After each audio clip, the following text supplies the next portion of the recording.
যারা এসেছে ভালো, দুঃখ কি আর তাদের থাকতে পারে? দুঃখ কি আর তাদের থাকতে পারে?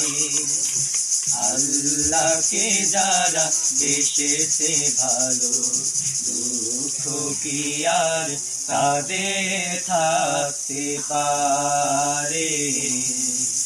দুঃখ কি আর তাদের থাকতে পারে?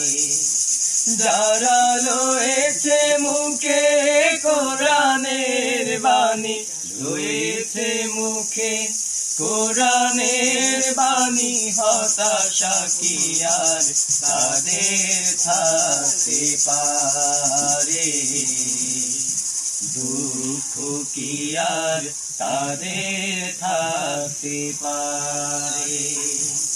আল্লাহকে যারা